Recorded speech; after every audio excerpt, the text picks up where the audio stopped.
אז נעים להכיר, מקס, תודה על הבילדאפ. אני נמצאת איתכם כאן היום בעצם בשני כובעים שונים.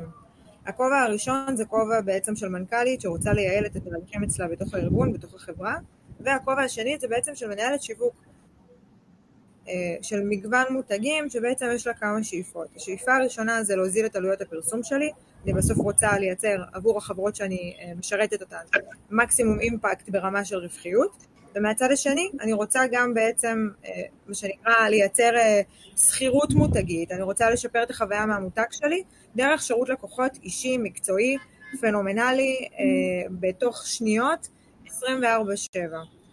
בסוף ככל שהשירות שלי הוא טוב יותר, הוא נגיש יותר, הוא אישי יותר, ככה בעצם אני מייצרת קרבה ליוזרים ברחבי הרשת, ללקוחות הקצה שלי, ללקוחות הפוטנציאליים שלי, ומשם בעצם אני יכולה גם להגדיל את המחר, ובכלל לשפר בעצם את המיצוב שלי והחשיבה על המותג שלי.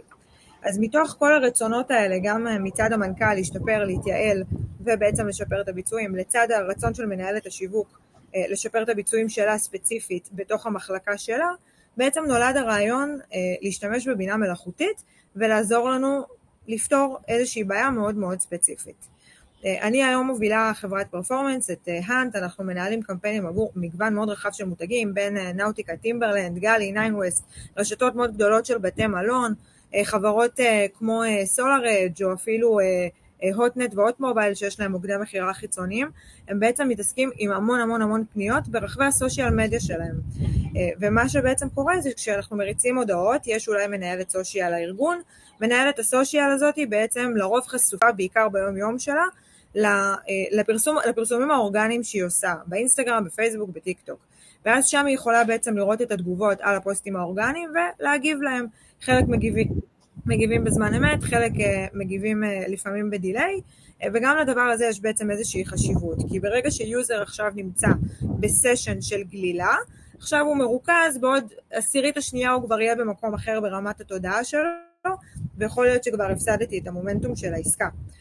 אז לצד הבעיה שבעצם המנהלת סושיאל חשופה בעיקר לפוסטים האורגניים שלה, אנחנו פשוט זיהינו ערמות של מודעות ממומנות, שזה נמצא בעצם בדארק, מבחינת החשיפה למנהלת הסושיאל, היא צריכה ממש לעבוד על להיכנס לתוך המודעות האלה.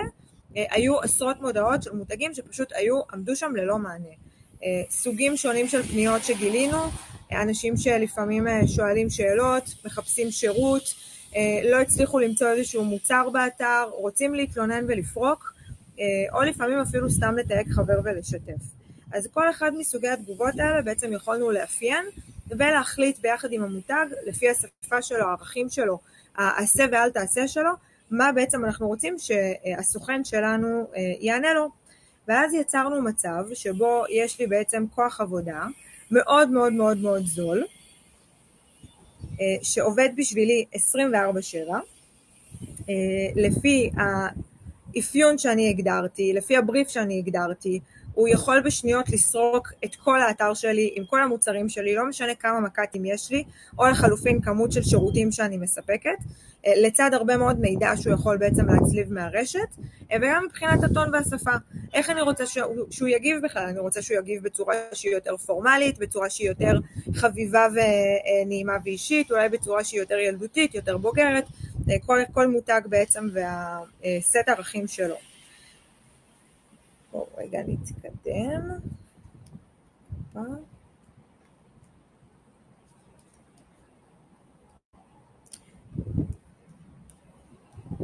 מקס, אני לא מצליחה לעבור שקפים.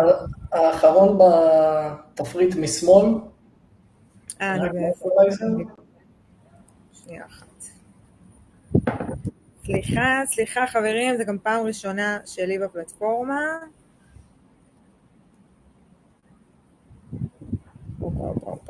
אני יכול להעביר לשנייה? כן. Yes. אז בעצם יצרנו את המיזם שלנו, המיזם שלנו זה שרלוק, שלמעשה המסר שלי בכל ככה הדוגמאות שאני הולכת להציג, זה שיכול להיות שגם אצלכם יש לכם איזושהי בעיה, שאתם עובדים עליה בצורה רפטטיבית, ואפשר לפתור אותה באמצעות שילוב של תהליכי אוטומציה ובינה מלאכותית. אנחנו בעצם נתנו לשרלוק בתהליך האונבורדינג איזשהו בריף, ממש כמו שאני מכשירה כל עובד שנכנס אליי לחברה, איך אני רוצה שהוא יתקשר את המסרים שלי, ומצד שני, מה הם בכלל המסרים, מה המידע שהוא צריך לדעת.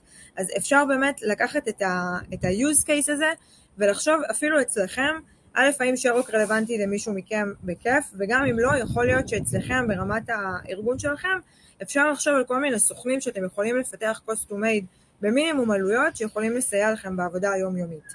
במקרה שלנו, שרלוק הוא בעצם סוכן חכם שמגיב בשם המותג, יצרנו אפליקציה שמאפשרת התממשקות ממש למערכות הפרסום, ואז הוא יכול לתת בעצם להגיב גם בפוסטים האורגניים וגם בפוסטים הממומנים. ממש תוך 10 שניות, ככה שאנחנו עדיין בתוך הלופ של הגלילה של היוזר, ואני מצליחה בעצם לשמור על ריכוז ורלוונטיות מבחינת הטיימינג שבו אני משיבה לפנייה. אתה יכול להעביר שקופית, מקס. אז בעצם מה עשיתי כאן? עשיתי פה כמה דברים. אחד, קודם כל, עזרתי לשרלוק לזהות את התגובות בזמן אמת, וגם ברמה של באיזה טון התגובה בכלל כתובה. הוא בעצם מצליח לזהות רגשות. האם היוזר מהצד השני הוא כועס, הוא מפרגן, הוא מבולבל, ולפי זה בעצם שרלוק יכול להתאים את עצמו, ולתת לו תגובה מאוד מאוד מדויקת.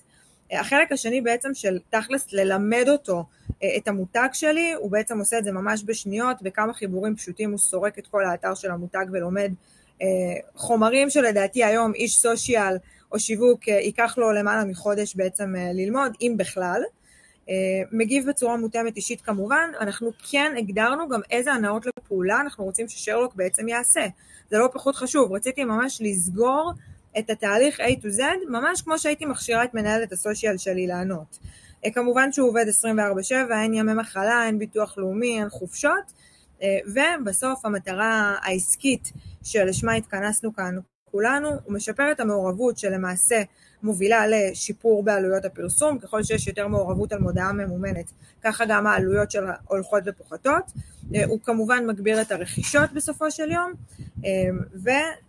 כמו שציינתי, מוזיל את עלויות הפרסום, שזה הדבר בסוף הכי חשוב בשורת הרווח שלנו. אפשר לעבור שקופית, מקס. אז בואו ניתן קצת דוגמאות מהשטח, לאיך תכלס הדבר הזה קורה. אספתי בשבילכם 3 דוגמאות מוורטיקלים שונים לטובת הגיוון. כאן אנחנו בעצם רואים מודעה ממומנת של מותג בשם ספירולייף, זה מותג שמשווק קוסמטיקה טבעית וגם כל מיני תוספי תזונה טבעיים. בעצם נכנסים לאתר, ואז לפי הבעיה שאתם כרגע רוצים לפתור, בין אם זה כאבים מסוימים או תחלואה מסוימת, אתם בעצם יכולים להגיע למוצרים ספציפיים שמתאימים לכם. כאן במודעה הזו אנחנו בעצם מקדמים איזשהו קרם, אנחנו קוראים לזה משחת הפלאים, ובעצם מסבירים ליוזר במה מדובר. תגובה שבעצם יחיאל צדוק הגיב לנו, רק ישראלים קונים סיפורים, תו תקן, אישור משרד הבריאות ואין כתובת או טלפון. תגובה לא נעימה, אנחנו מזהים גם שיש פה טון אולי שהוא קצת פחות חברי, שרלוק יודע לזהות את זה, ובעצם מגיב לו, קודם כל שלום יחיאל, אנחנו אנשים מנומסים, אנחנו רוצים ששרלוק גם יהיה מנומס, תודה על ההערה, לפני הכל, ומכאן אני בעצם ממשיכה להסבר תכלס על מה שרלוונטי אליי. קודם כל, בראש ובראשונה, כל המוצרים שלנו מיוצרים בישראל, במפעל שלנו, בצפון מגדל העמק, עם GMP, בתנאי איכות של אישור משרד הבריאות. דבר ראשון, אני רוצה קודם כל לאמת את הטיעון שלו, ומה שנקרא לתת לו מקום, לתת לו איזשהו ביסוס. אחר כך הוא דיבר על זה שאין כתובת או טלפון, אני רוצה לפתור לו גם בעצם את העניין הזה.